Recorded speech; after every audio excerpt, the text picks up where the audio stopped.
Sebrae, a força do empreendedor brasileiro. Olá, começa agora mais um programa Destaques e vem aí mais uma edição da Festa da Literatura de Cordel e dessa vez ela acontece no sertão central do nosso estado. Empreendedor otimista. Oferecimento Sebrae, a força do empreendedor brasileiro. O cordel cantando a poesia do sertão. Esse será o tema da Festa da Literatura de Cordel, que vai chegar a Quixadá. Nos dias 15, 16 e 17 de agosto, poetas, cantadores de viola e todo o ecossistema que envolve o cordel estarão à disposição da população do Sertão Central. Esse ano, ano passado, a primeira edição a gente realizou aqui em Fortaleza e esse ano a gente está realizando no Sertão Central, que é uma região tão rica também na literatura de cordel. Esse ano a gente está trazendo também um novo parceiro na realização. Além da Academia Brasileira de Letras, a gente está trazendo também a Casa de Saberes do Segaderaldo, que é um equipamento do governo do estado, da Secretaria de Cultura. Então a gente, junto com a FLIC, a segunda realização da Festa da Literatura de Cordel, a gente está realizando também o Seminário de Patrimônio Cultural do Sertão Central. Então vão ser 2 eventos em um só. O público vai acompanhar uma programação que tem apresentações com poetas, cantorias, oficinas e exposições. A gente, além de estar discutindo a temática, discutindo a importância do cordel, movimentando a economia, enquanto a economia criativa, gerando negócios, a gente vai estar fazendo também feira. Então, à noite vão ter apresentações culturais, sarau, a comercialização dos cordéis, comercialização também da gastronomia local. Então, vai ser uma grande festa. Pela manhã acontecem os seminários, à tarde oficinas e à noite a festa, com toda a feira, com apresentação cultural. Então, vai ser do dia todo movimentado, de 15 a 17. A gente ampliou, porque a gente viu que na primeira edição, os cordelistas, os cantadores, eles eram carentes assim, de um espaço para apresentar, os cordéis que eles tinham feito, os versos, as cantorias. Todo mundo queria se apresentar e a gente foi abrindo espaço. E aí eu falei, não, dessa vez a gente vai ter um espaço para os cordelistas se apresentarem, para os cantadores se apresentarem. Então, vai ter uma série de apresentações culturais, onde todos terão sua vez de apresentar a sua arte. A festa será uma oportunidade para quem vive do cordel e da cultura em geral, de ter acesso a informações sobre como pensar estrategicamente seu negócio que envolve arte e talento. A equipe do Sebrae Ceará vai poder também orientar artesãos, escritores e diversos outros trabalhadores que dependem dessa expressão cultural. Quem se interessa pela temática do cordel, literatura, economia criativa, está convidado a participar da segunda edição da FLIC, que é a Festa da Literatura de Cordel, que vai acontecer em Quixadá, nos dias 15, 16 e 17. É um evento aberto ao público, a estudantes interessados na temática, empreendedores que têm interesse de trabalhar com o cordel como negócio mesmo. Quero vender meu cordel, eu quero ver de que forma eu consigo gerar renda através da minha arte, enquanto economia criativa. É só aparecer lá no evento que vocês vão ter diversas ideias, vai ter muita troca entre os cordelistas, entre quem é empreendedor dessa área, então estão todos convidados. Empreendedor otimista. Oferecimento Sebrae, a força do empreendedor brasileiro. E neste final de semana será realizado aqui em Fortaleza o espetáculo Pequenos Contos, um musical de amor e sofrência. E sobre o musical, conversei com o ator e diretor Daniel Marinho. Daniel, obrigada pela sua presença aqui com a gente no Destaques. Vamos falar de um espetáculo que também tem doação. Isso conta um pouco pra gente. Exatamente. Tudo bem, Elaine? Como é que você está? Bom, o espetáculo ele se chama Pequenos Contos, um musical de amor e sofrência. É uma comédia musical que tem pequenas histórias, é uma antologia, Então, em cada momento do espetáculo, a gente conta um trecho de uma historiazinha diferente, que estreou ano passado, em junho do ano passado, e foi muito bacana.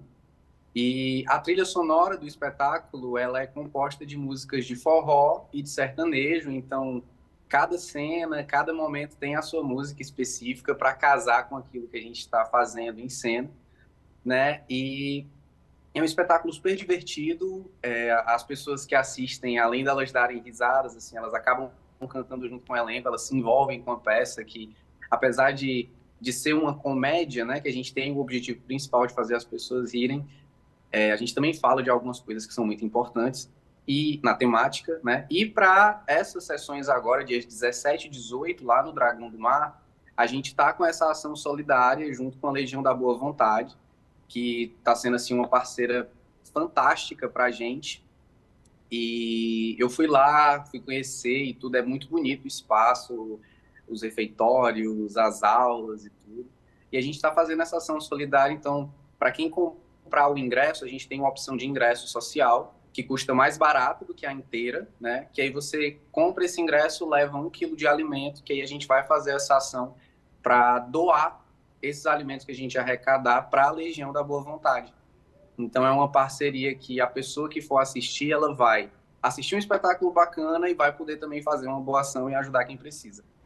Pois é, e aí falando nessa boa ação, né? Que bom que vocês estão com essa iniciativa e unir a arte à solidariedade nunca é demais, né? Acho que elas sempre andaram de mãos dadas, né? Quando a gente faz a arte, a gente se doa para o outro também, né? Perfeito, perfeito.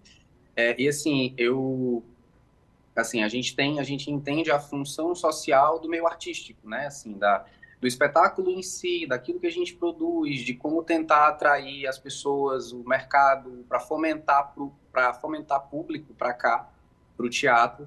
E quando entrou a ação social, a gente pensou, pô, todo mundo sai ganhando a produção que consegue desenvolver e atrair mais pessoas, né? E sai ganhando também a instituição.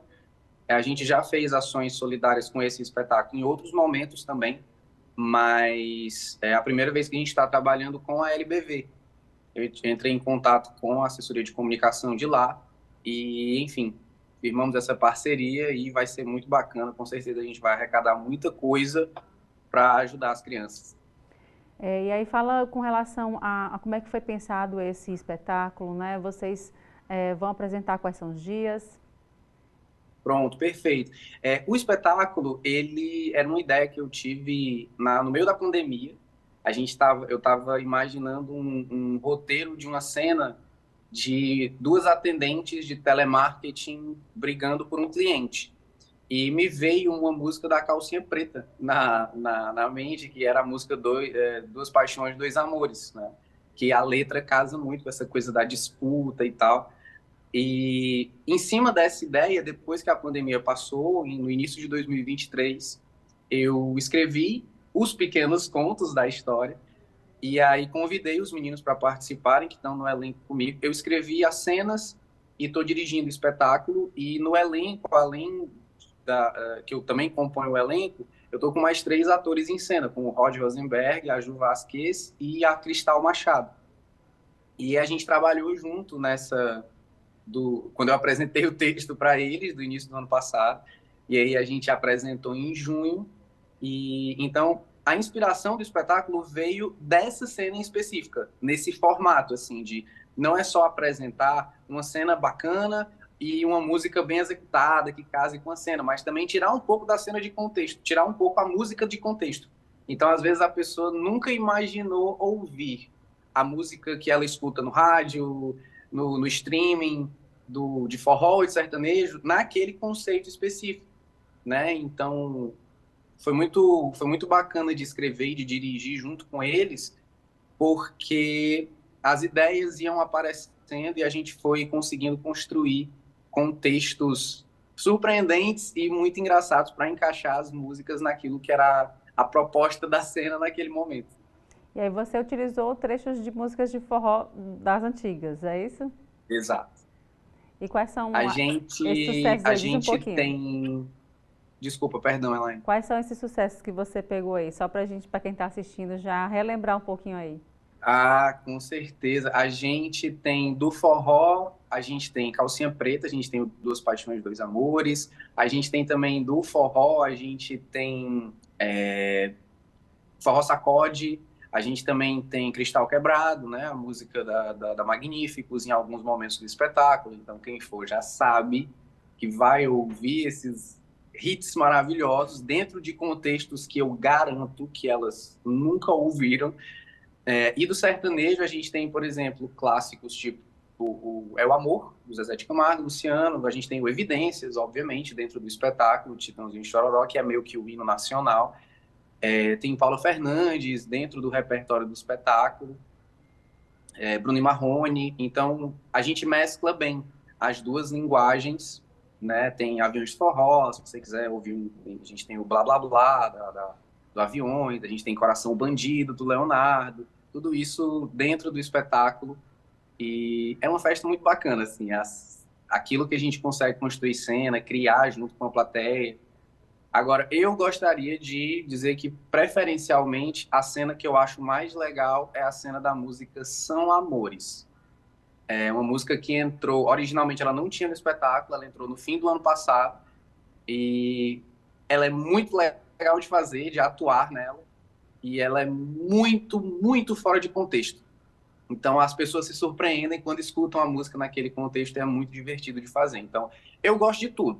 Eu acho tudo muito legal. Mas essa em específico, da música São Amores, da Simone e Simaria, é uma música que eu acho que marca bem o espetáculo.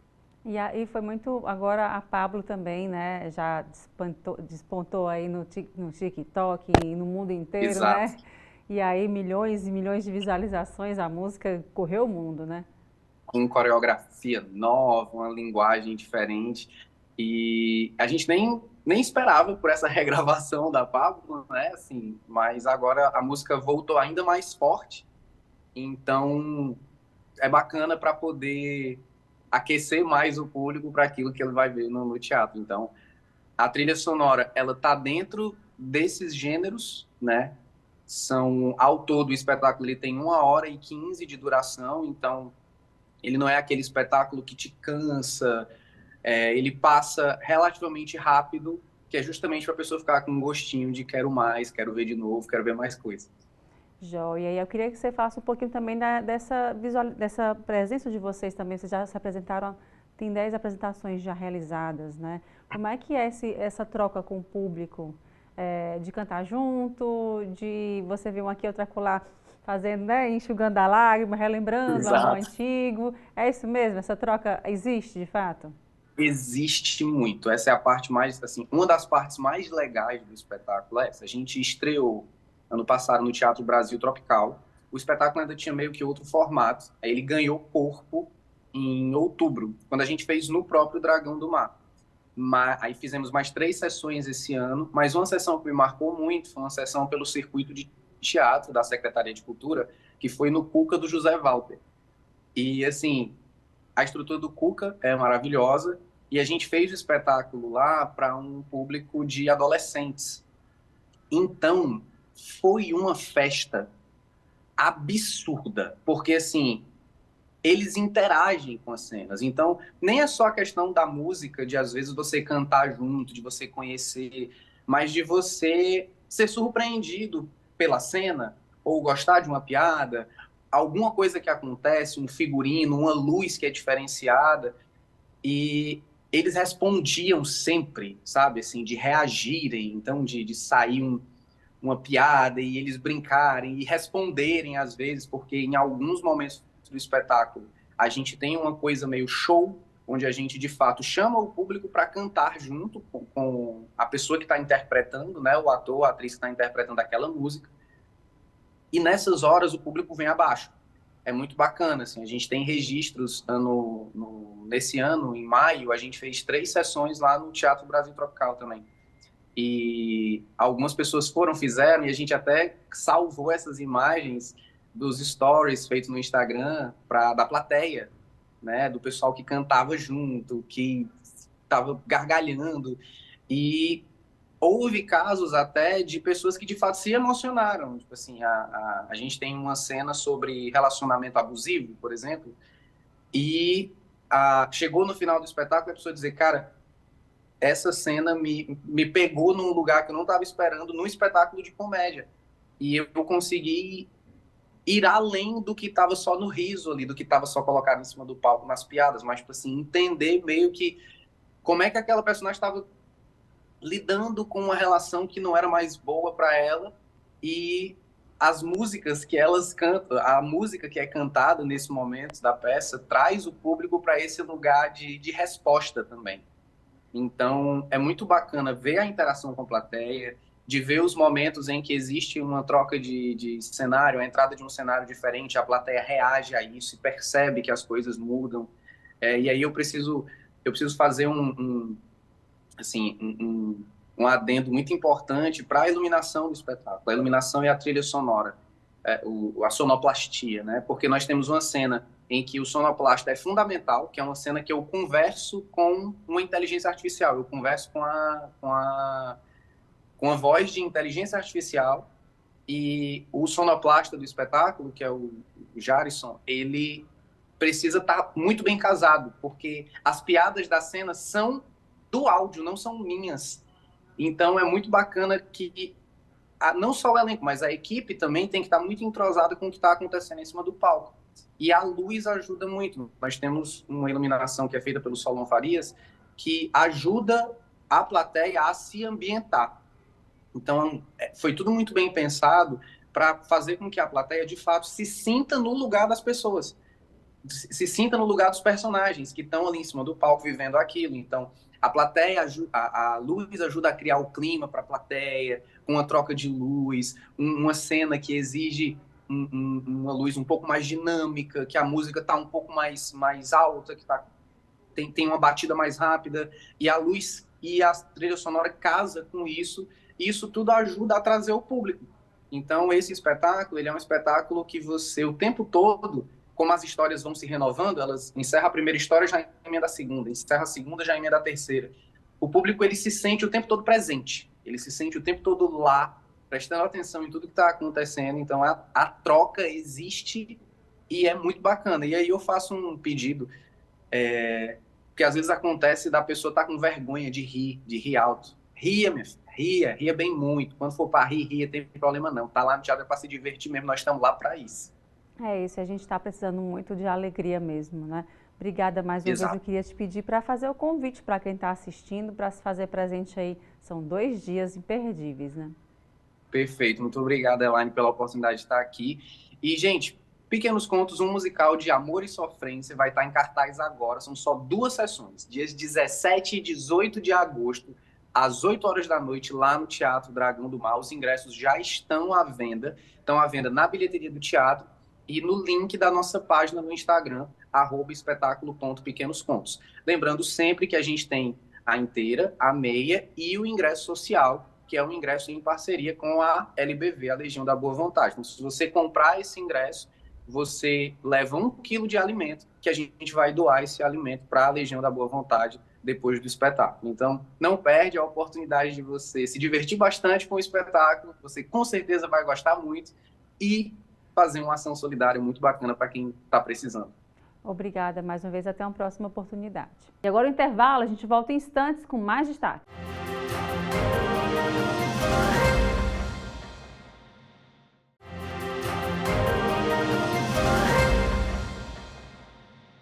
E as campanhas de vacinação desempenham um papel importante na saúde pública, contribuindo para a erradicação e o controle de doenças infecciosas. Sobre esse assunto, eu conversei com a enfermeira Vládia Medeiros. Confira. Vládia, obrigada pela sua presença aqui com a gente no Destaque. Vamos falar sobre saúde, um tema tão importante, né, que é atualizar o calendário vacinal, sobretudo a importância da vacina para o coletivo, né? A gente vive em coletividade e nada mais importante do que pensar na saúde do outro também. Sim, importantíssimo. Mas eu queria que você falasse um pouquinho sobre essa importância dessas vacinações, né? A gente sabe que nos primórdios, né, antes de acontecer toda a história da imunização da vacina, nós sabíamos aí que nós vivemos na época do século passado, 2 séculos atrás, pandemias que foi a peste bubônica, a varíola. Então, durante anos e anos, disseminaram boa parte da população de alguns países, de alguns territórios. E isso se tornou preocupante, porque à medida das explorações, as caravanas eram exploradas, né, no intuito de sempre buscar a população, de estender, né, as povos naquela época. A gente sabia também que trariam algumas doenças, como foi também no México, em Machu Picchu, a civilização maia, que, segundo relatos, né, foi disseminada também por algumas doenças. né, algumas doenças que vieram da Espanha, os conquistadores da Espanha. E nós nos deparamos recentemente agora com o Covid, né? Nós não estávamos preparados para mais essa pandemia.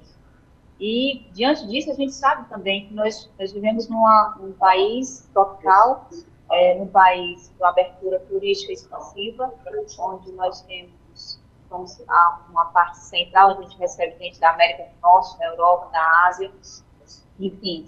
Então, nós temos que estar preparados. E também nós temos também variações climáticas dentro do nosso país. A gente fala da questão agora, a gente pode controlar a questão da malária, né, que estão aqui bem perto, no Amazonas e também na região centro-oeste, existe ainda focos ou mosquito que vem trazendo também algumas doenças que a gente consegue manter controle devido às vacinações, que são chamados bloqueios também sazonais. E com isso, com essa importância, a gente consegue ter um controle. Tudo se consegue ter controle, não. Mas existem políticas hoje, nacional, estadual e locais, para que haja um controle desses tipos de doenças, dessas disseminações dessas doenças. E esse controle é feito através do estudo epidemiológico e também da questão das imunizações. A importância de se manter esses calendários, por que esses calendários são tão pontuais, né? São do período tal, porque ele ocorre tanto com o período que nós estamos, as sazonalidades, né, que são a questão do clima. Então, a gente sabe que no período chuvoso existe mais a questão das doenças das viroses, que são as gripes, que são a questão da dengue. Hoje nós temos também a vacinação da dengue, né, já está aí esse projeto já sendo implantado nos municípios, na rede estadual e federal, e o controle disso, né? A gente precisa realmente ter o controle.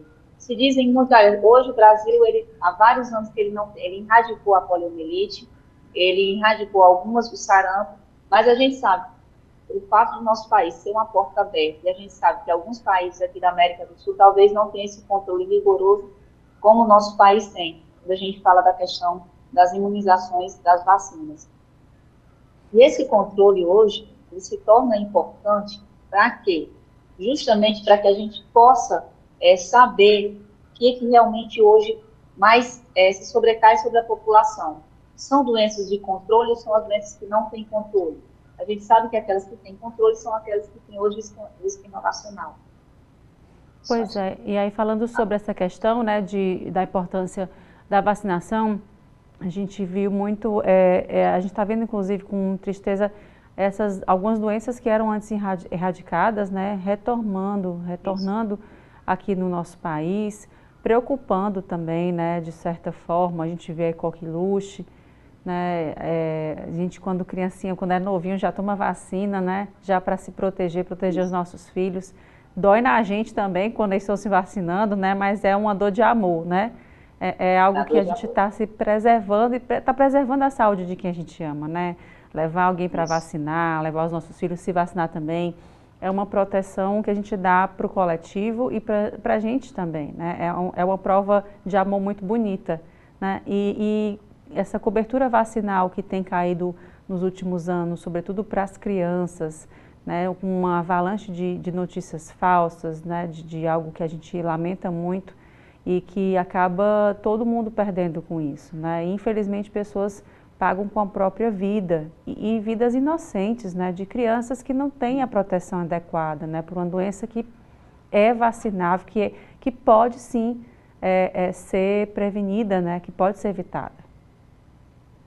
O nosso grande problema hoje no país, primeiro, como eu lhe disse anteriormente, é nossas fronteiras. Nós sabemos que na América do Sul, né, existe aí alguns países estão sem controle na questão da saúde, da economia, e tudo isso também influi na questão da saúde. Quando a gente fala que alguns países, como Venezuela, às vezes como a Argentina, como a Guiana, então alguns países que são ainda países que passaram por algum tipo de desastre natural, ou passaram por questões de guerra, esses países hoje ele não tem um controle econômico. Se ele não tem um controle econômico, ele também não tem o outro controle social, na saúde. Então, a gente sabe que alguns venezuelanos estão vindo ao Brasil, alguns argentinos também, alguns paraguaios. Então, isso faz com que o nosso país ele fique uma porta aberta e que também tragam essas doenças, já que lá na Venezuela não se tem esse controle, no Haiti não se tem esse controle sobre essas doenças, porque a situação econômica é bem grave, acaba que também absorvendo dentro do nosso país.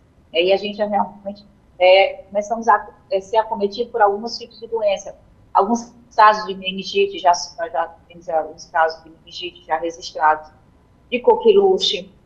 Então, por falta de controle, né, das nossas, eu acho que até também não é só do país, eu acho que essas barreiras epidemiológicas, elas têm que partir do governo federal, né, e isso às vezes não acontece, não ocorre, porque quando se fala em fronteira, você se fala em questões federais, e é isso que o país tem que ter esse controle.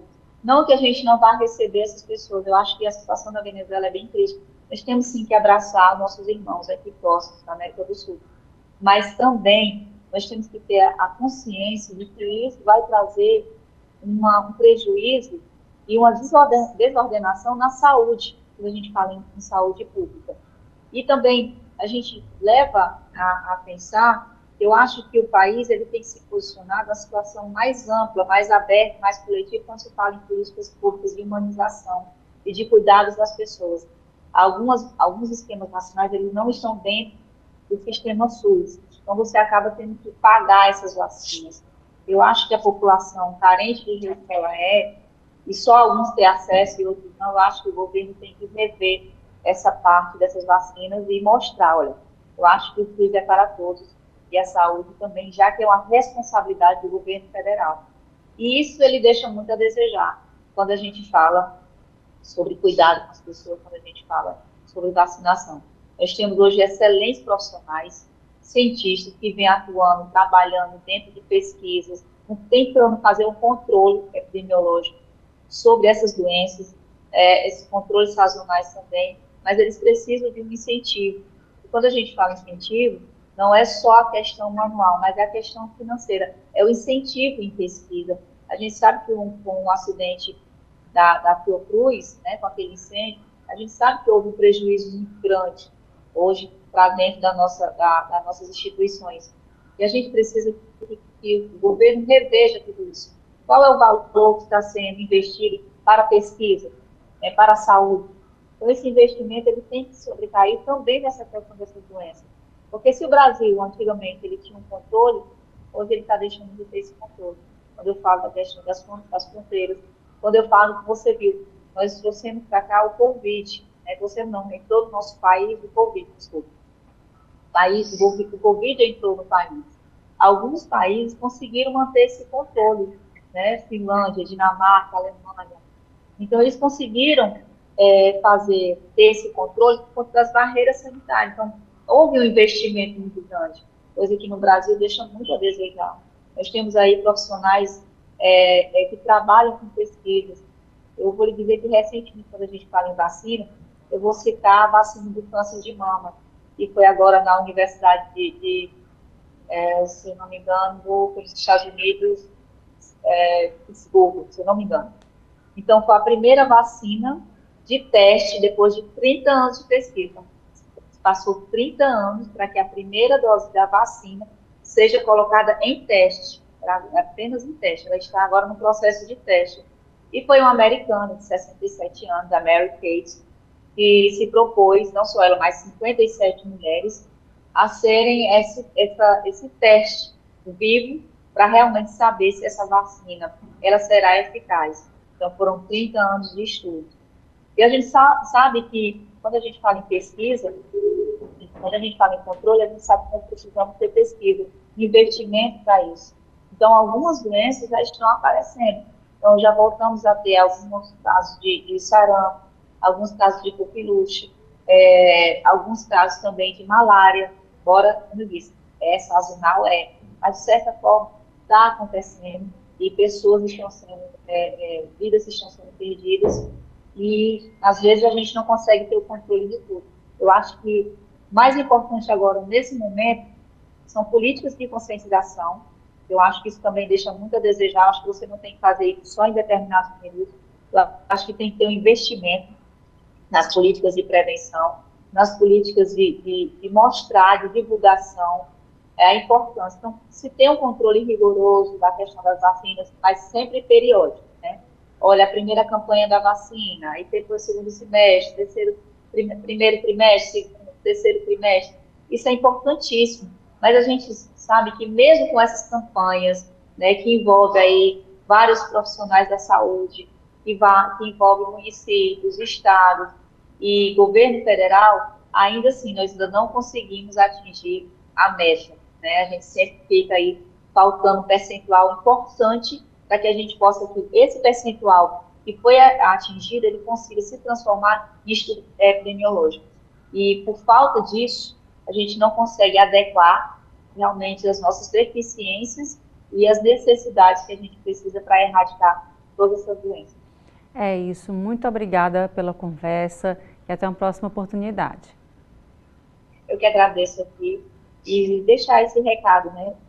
Primeiro, parabenizar todos os profissionais da saúde que se dedicam aí, pensando em cuidar das pessoas, em buscar a melhoria da qualidade de vida da população, em erradicar as doenças, aos pesquisadores, especialmente, e alerta a população. Vamos nos cuidar, porque cuidar faz muito bem. É bom a gente ter esse cuidado com a gente, é bom a gente buscar também ter o conhecimento do que é direito, do que é possível, e o que precisa ainda para que a gente possa atingir as nossas metas, e se Deus quiser, todo mundo ficar bem. Tá, joia. Obrigada mais uma vez, até uma próxima oportunidade. Muito obrigada. E agora o intervalo, a gente volta em instantes com mais destaques.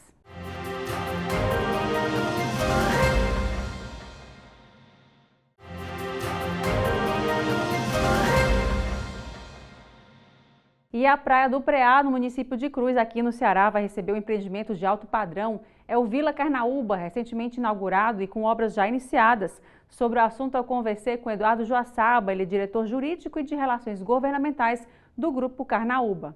Eduardo, obrigada pela sua presença aqui com a gente no Destaques. Tem empreendimento novo, que bom, né, no Preá. Tão bonito, um local tão agradável e agora também com esse empreendimento de alto padrão. Queria que você falasse um pouquinho sobre essa iniciativa.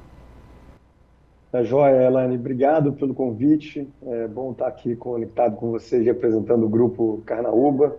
A gente está num momento aqui muito interessante da companhia, né? Porque depois de vários anos desenvolvendo o primeiro produto, né, na região do Preá, no nosso portfólio, a gente conseguiu agora no mês passado fazer a inauguração dele, né? Você inclusive participou do evento, foi mó barato e a gente está muito animado, porque, poxa, alguns anos de trabalho, eu acho que a gente conseguiu, como resultado desse projeto, definir muito a identidade, né, do que vai guiar tudo que a gente vai fazer na região.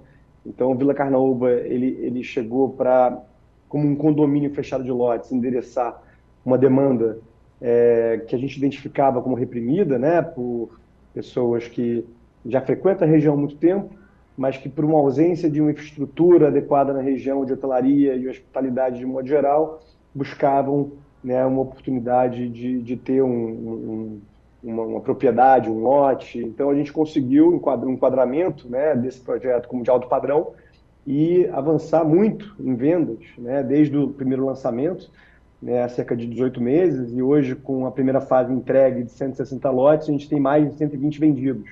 Então a gente está muito animado, né?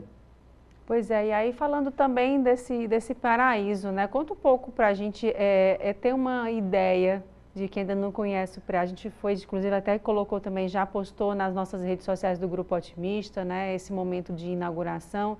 E também para você falar um pouco sobre como é o Preá, né? E por que ele é tão queridinho de quem faz kite. Pois é, eu acho que é interessante falar sobre isso, porque é uma região que a gente já frequenta há muito tempo, né? O grupo todo, né? Eu acho que hoje são quase 60 pessoas, 100% dedicadas a esse projeto. Muitas dessas pessoas já frequentam o Preá há 10 anos, né? E eu acho que a gente, em 2018, em 2019, a gente percebeu que a região estava passando por uma grande transformação com a chegada do aeroporto regional de Jericoacoara, que fica na região do Preá, né, a 15 minutos de distância da praia. Então você pousa num voo comercial, tem voos diários de Guarulhos, de Confins, e a tendência de aumento desse fluxo de voos domésticos e também logo internacionais. E isso transforma, né, a região. O aeroporto é, sem dúvida nenhuma, um grande vetor de desenvolvimento urbano, né? E aí, por conta disso, a gente, até então, vestindo um chapéu muito de turista, resolveu vestir um chapéu um pouco diferente também de empreendedor, né? Com o objetivo de conceber um destino turístico planejado, uma grande cidade turística planejada, por conta desse aumento do fluxo, né, turístico já acontecendo nessa região há muitos e muitos anos. A chegada do aeroporto vai impulsionar ainda mais esse processo. A concessão do Parque Nacional de Jericoacoara impulsiona ainda mais esse processo. E aí, respondendo a sua pergunta, Elaine, o PREA ele apresenta as condições perfeitas para a prática do kitesurf, do windsurf, do wingfoil, as práticas de esporte ao vento de modo geral. A temporada é longa, então em junho já começa o vento. Obviamente o Nordeste e o Ceará vento o ano inteiro. Para a prática do kite, ele começa a ficar muito bom em junho, né? E aí a temporada é longa, vai até janeiro, fevereiro. Então a temperatura da água é perfeita, a costa é extensa, a localização, né, do Nordeste e do Ceará em relação a Brasil e Europa é perfeita. Então os europeus vêm muito, né, para praticar o esporte, a tendência é que a gente consiga mais e mais trazer eles para essa região. E você tem, para completar, esse cenário, né, de um litoral exuberante, com dunas e lagoas e uma costa muito bonita, como é do Ceará de modo geral, e a gente está procurando aqui, né, contribuir para um planejamento urbano e evitar que se repitam exemplos que a gente conhece no Brasil e no mundo, né, de regiões que, por uma pressão urbana, se desenvolveram de uma maneira inadequada e a desordem tomou conta, um processo de favelização, e aí virou uma bagunça. E aqui eu acho que o objetivo é tentar contribuir para que isso não aconteça. Elaine, a história é essa. Pois é, e a gente vê justamente essa preocupação, né? Porque são santuários, né? São espaços lindíssimos, praias lindíssimas, né? Que a gente precisa preservar, né? A gente precisa ter esse olhar carinhoso, tanto com quem mora, né, há um tempo, né? Com a comunidade mesmo do entorno, né? Ter esse olhar de sustentabilidade e também de proteção, né? Porque é bonito quando a gente chega e vê a natureza ali. E que bom que a gente possa deixar e proporcionar que outras pessoas também, quando chegarem depois da gente, também vejam, né? O quão bonito é o que a gente está vendo também, né?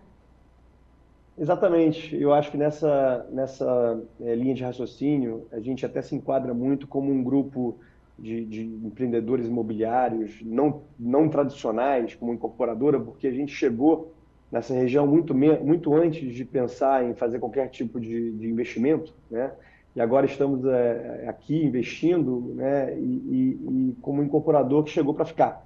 Então, boa parte da equipe vai ter uma casa, ou um título do clube, ou vai ter algum produto, né, que a gente está desenvolvendo, ou que a gente vai desenvolver, justamente porque a ideia aqui não é chegar a desenvolver e depois ir embora, né? Aqui a ideia é que esse destino continue paradisíaco pelos próximos 10, 15, 20 anos, né, de maneira organizada, e se torne um grande exemplo, né, de que dá para você fazer desenvolvimento, né, com esses pilares, né, ambientais e de sustentabilidade que conversam muito com o que o mundo está pedindo, com o que as pessoas estão pedindo em termos de produto imobiliário. Então dá para combinar as duas coisas e ao mesmo tempo, né, se conectar com a região e continuar, né, sendo né, uma pessoa e um grupo que frequentemente participa daquela região. Pois é, e aí falando um pouquinho do empreendimento, eu queria que você desse um detalhe. A gente conheceu um pouco e foi lá, né, e mostrou inclusive nas plataformas, já para quem está assistindo também conferir no nosso Instagram lá, o Otimista, e Itapiruge também. Todo esse momento de celebração que foi a inauguração dessa primeira etapa, né? Esse Eduardo, conta um pouco esses detalhes. Eu sei que também tem a questão da sustentabilidade, dos lagos lindíssimos, né? E também dos carros elétricos. Tem toda uma preocupação de iluminação, né? Para não afetar os animais que estão por lá, né? Os passarinhos. Eu achei bem bacana essa proposta. Não, legal, poxa. Então, é o primeiro projeto que a gente fez. A nossa ideia, de novo, é desenvolver dezenas de outros projetos. Então, a gente quer fazer isso de maneira faseada, com calma.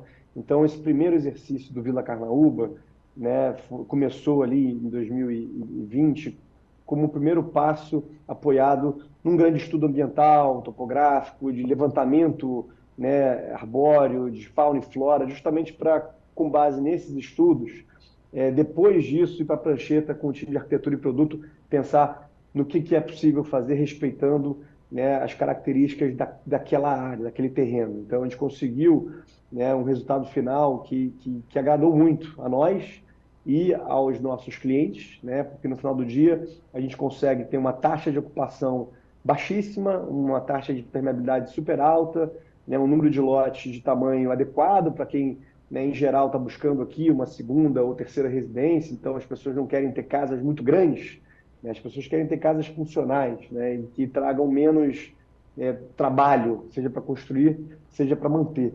E aí, com base nisso, a gente foi se apoiando em alguns pilares né, e se provocando a pensar, né, de forma diferente o que esse condomínio poderia ter.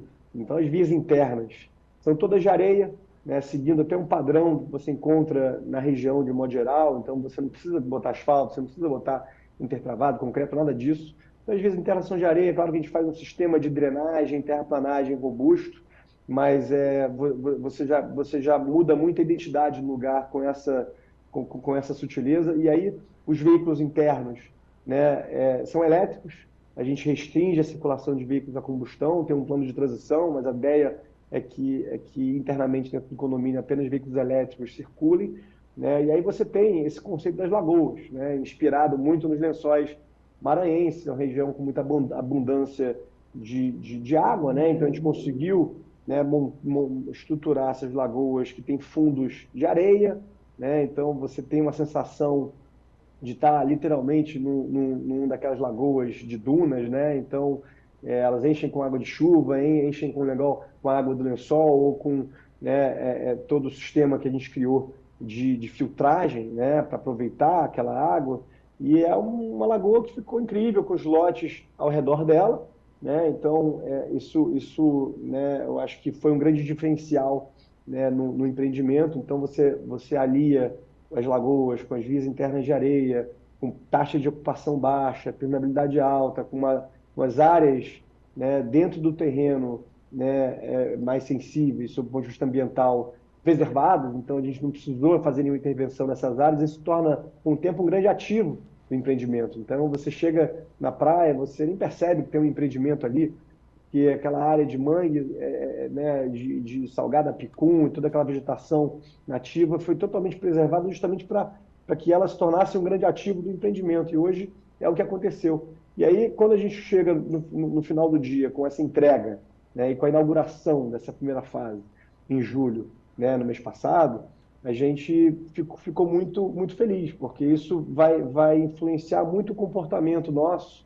né, olhando para frente, de todos os produtos que a gente vai fazer pelos próximos 5, 10, 15, eventualmente até 20 anos.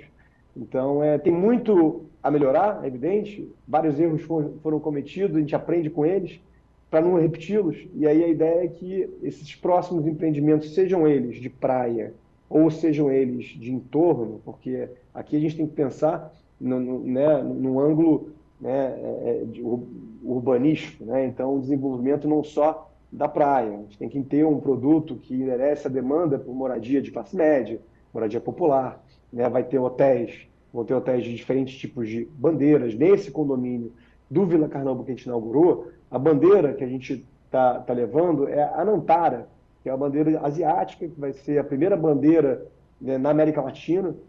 E a gente está super animado, porque é um canal de vendas super poderoso, né, para distribuir o preá para o mundo inteiro. A gente nunca teria condições de fazer, com um grupo hoteleiro que tem mais de 500 hotéis no mundo, e com uma inteligência de operação no Brasil, porque ele já tem no Brasil a bandeira Tivoli, que operam na Praia do Forte, em São Paulo, NH Hotéis, então eles sabem trabalhar no Brasil. Então a gente está muito animado com esse hotel que fica dentro do Vila Carnaúba, cujas obras devem começar ainda esse semestre, para inaugurar em 2026. Então, cada semestre, uma entrega. E está pertinho, né? Pertinho do aeroporto também, tem toda essa facilidade de acesso, né?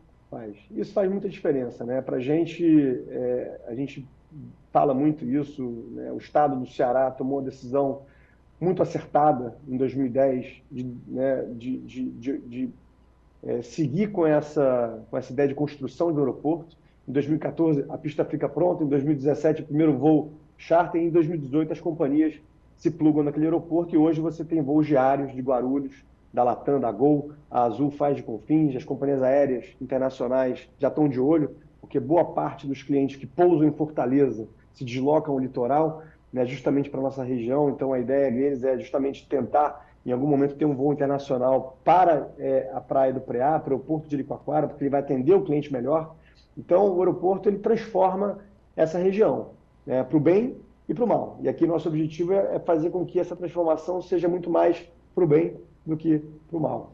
É isso. E falando sobre sustentabilidade também, vocês estão no Instituto, né? Vocês formaram um instituto que também faz ações na comunidade, né? Esse é o Camboa. Queria que você falasse um pouquinho sobre essa iniciativa, como é que são feitas essas ações junto à comunidade do entorno.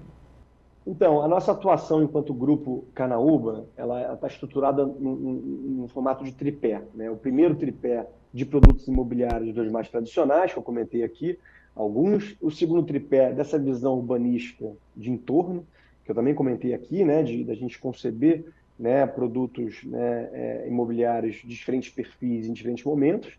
E o terceiro tripé, de igual importância, é essa visão de impacto, né? Não dá para a gente chegar nessa região e sair construindo sem a gente conseguir desenvolver a quatro mãos, junto com a comunidade local, esses projetos todos. Então, no primeiro ano, em 2020, e principalmente em 2021, a gente exerceu uma escuta ativa com a comunidade muito forte. Então, a gente chegou, a gente apresentou, né? A gente se apresentou e compartilhou um pouco das nossas ideias e visões, mas a gente ouviu muito qual era, principalmente da turma local, qual era a expectativa deles para aquela região. E aí, com isso, a gente conseguiu, com esse braço de impacto, integrar a comunidade. E hoje a gente vem fazendo, através do Instituto Camboa, do qual o Grupo Carnaúba é um grande mantenedor, mas a ideia é que, com o tempo, esse instituto tenha outros parceiros e mantenedores e empresas que atuam na região ou não, né? E nesse instituto a gente classificou alguns pilares mais prioritários de atuação. Hoje a gente atua muito na parte de capacitação de mão de obra, com vários programas de treinamento e capacitação ligados à construção civil, a serviços, hotelaria, em parceria com o Sistema S, com a FIEC, inclusive, também. Então o Senai participa com a gente desses programas de capacitação de mão de obra. Então a ideia é ter muita continuidade nessa vertical. E a segunda é essa de gestão de resíduos, né? Você, como destino turístico, né, é chocante você chegar numa região como essa e ter lixo no meio da rua. Então, aqui, ele passa por olhar toda né, a cadeia, né, desde coleta seletiva de lixo, ao processo de reciclagem, à destinação final, seja a um aterro, seja, né, alguma usina talvez de reciclagem ou geração de biometano. Então, a gente está olhando essa cadeia de gestão de resíduos de uma maneira muito séria. E eu acho que é o segundo grande pilar de atuação do Instituto.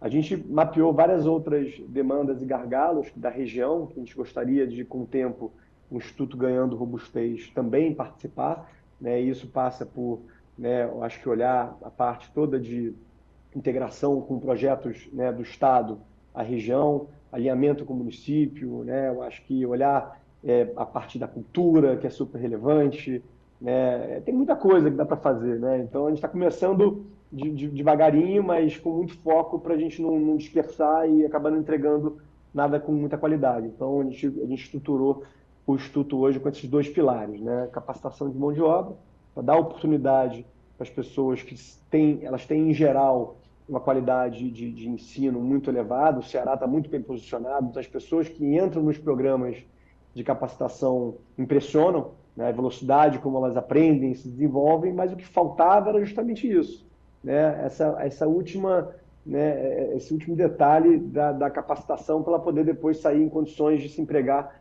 né, em várias posições diferentes em estações de trabalho. E a segunda como eu comentei, a gestão de resíduos. Então a gente está bem animado com essa frente. Você falou uma coisa tão importante, a questão dessa gestão de resíduos, né, porque não pode ser uma coisa de um ponto específico, né? Ela tem que conversar com todo o processo, né? Uma vez que, se você fez a coleta, mas não tem com quem receba, não tem quem entenda que pode coletar, ou então não tem quem receba para fazer o manejo correto, vai parar em algum canto, né?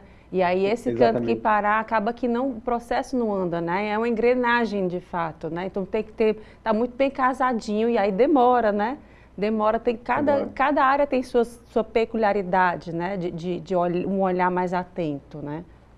Exatamente, exatamente. É exatamente isso. Então a gente está tomando esses cuidados que você descreveu bem, mas sendo muito bem surpreendido com a receptividade da comunidade local e dos outros empresários que, né, acho que se juntam para enfrentar os problemas. Eu acho que a gente não está fazendo ali nada sozinho, né? Eu acho que os outros empreendedores, donos de pousada, donos de restaurante, né, líderes comunitários, a própria administração pública local muito ativa, né, e convencida de que o turismo ele é o grande pilar de desenvolvimento daquela região, e por conta disso é importante você ter um ordenamento de trânsito, é importante você ter uma gestão de resíduos adequada, você ter pessoas, né, capacitadas para atender a demanda que está crescendo por serviço, por hotelaria, né? Então, a gente está ali muito surpreso, positivamente, com a evolução dessas frentes todas. Eduardo, para a gente encerrar aqui, queria saber de vocês, assim, quais são os próximos passos, né? A gente teve aí o Vila Carnaúba e quais são os próximos passos que vocês estão propondo já? O que está sendo olhado agora para o final do ano também, além? E 2025, você falou 2026, né, do hotel, né? Isso, o que a Exato, gente tem exato. aí de prospecção, de agenda para esses próximos anos aí, meses também? Olha, em julho, então, mês passado, a gente inaugura a primeira fase do Vila Carnaúba. A ideia é até o final do ano conseguir lançar dentro daquele mesmo terreno uma segunda fase de uma área adicional que a gente pretendia e pretende lançar até o final do ano para iniciar as obras em 25 e em 26 inaugurar o hotel. Então, isso é Vila Carnaúba. Distante dele, um outro projeto cujas obras também já se iniciaram é o Carnaúba Wind House, que é o clube, né, que endereça um público diferente, porque são as pessoas que, em relação ao Vila Carnaúba, talvez tenham disposição de comprar um lote, construir uma casa, gerir mais uma casa, é um investimento imobiliário, enquanto no clube você tem um investimento muito menor, você usa a infraestrutura com a relação que você tem com qualquer outro hotel. E a ideia é inaugurar a primeira fase desse clube em outubro, agora desse ano. Então as obras estão avançadas, o processo de venda também já iniciou e está indo super bem. E a gente inaugura, portanto, ali provavelmente na segunda quinzena de outubro. A gente vai te avisar para, se você pudesse programar para estar presente com a gente, ia ser muito legal. E aí, até o final do ano, tem uma outra parte da nossa equipe que está trabalhando em cima do primeiro componente de moradia popular nos terrenos talvez mais próximos do aeroporto ou próximo de alguma vila pré-estabelecida, ou Preá, ou Castelhano, ou Caiçara, porque a gente enxerga uma demanda crescente de pessoas que estão se mudando para a região para trabalhar, ou de pessoas que já moram por lá, mas buscando uma moradia de melhor qualidade ou com custo até, com relação custo-benefício um pouco melhor. Então, aqui a gente está buscando, sim, lançar até o final do ano um produto que enderece esse público. E com isso a gente consiga já evitar esse crescimento desordenado que a gente está enxergando nessas regiões. Então, a ideia é começar a obra no que vem, e as pessoas, como resultado, que se mudaram para lá ou querem simplesmente ter uma moradia de melhor qualidade, possam comprar financiado com a Caixa Econômica, num valor de parcela aderente, né, com a renda mensal, algo nunca visto ainda naquela região, porque tipicamente nessas regiões onde crescem, apoiadas em vilas de pescador, a situação fundiária não é boa, e aí o ordenamento urbano nem é tão desenvolvido ou estruturado da maneira adequada, então ele vai crescendo com os puxadinhos, e aí quando a região ela recebe um volume de investimento muito grande, o aluguel fica caro, a moradia também não é de qualidade, e aí fica bagunça, né? Então acho que o objetivo desse produto até o final do ano, pensando aí em 25 e 26, é fazer esse lançamento até o final do ano. Então a gente está com 3 frentes de trabalho, e a gente gostaria de concentrar nelas e entregar elas antes de pensar num novo ciclo de mais outras 2 ou 3 frentes, porque o objetivo aqui para fechar ele é ficar nessa região por 10, 15, 20 anos, pensando em vários produtos e com isso conceber um primeiro destino turístico planejado para servir de exemplo para vários outros que podem acontecer no Brasil. E o Destaques fica por aqui. Obrigada pela sua companhia e até o próximo programa.